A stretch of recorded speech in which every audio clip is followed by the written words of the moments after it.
Dat is de jeugd van deze tijd, denk ik. Dat het al sneller gaat dan dat vroeger ging. Omdat we ook volle met mijn computers kregen. En dat hier zoals vroeger. Dus we weten al volle meer dan we vroeger naar het gym vroeger kregen.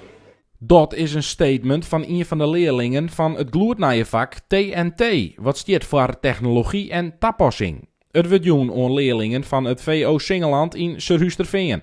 Waasje wat haar een hagel naar je techlokaal jipenen. Troch wethouder Jouke Spoelstra van Achkarspelen. 5, 4, 3, 2, 1. Open! De 24 leerlingen werken in groepsverband om projecten van opdrachtjouwers uit het werkveld. Het is ook helemaal niet bedoeld dat hier alleen jongens komen die willen figuurzagen en echt technisch zijn. Technologie betekent echt de nieuwe technologie, lasersnijders, 3D-printers, snijplotters, drukpersen. Met behulp van die technologie projecten uitvoeren. En niet opdracht van je moet nu iets maken in de 3D-printer. Nee, het is een hulpmiddel die je kunt inzetten voor een project. Leerlingen krijgen dus net zomaar een opdracht, maar eens een probleem wat oplost worden moet. Hoe die oplossing eruit komt te zien, maar is je zelf zien voor je. Docenten binnen tijdens dit vak ook meer coaches als traditioneel docent. Om zo de op andere fronten ook te ontwikkelen. Ontwikkelen staat ontwikkelen. Dat als je hier staat dat je groeit, maar als je hier staat dat je ook nog blijft groeien. En dat je niet tevreden bent over nou weet ik dit en dan heb ik het wel geleerd. Ik weet hoe de snijplotter werkt. Nee, je moet hem inzetten. Je kunt ook anderen helpen om dat die er ook mee kunnen leren werken.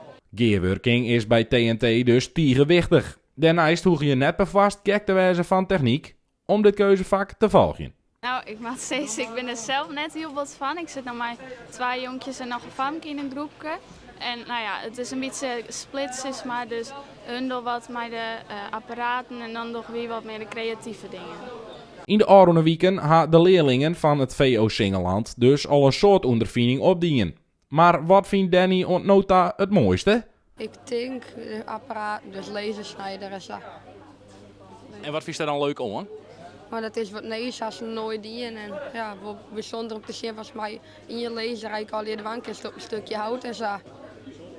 Wat ga je dan maken? Logo's in hout branden en we gaan stickers maken, maar je staan snijplatter heet dat. Dat gaan we tot noten en presentaties.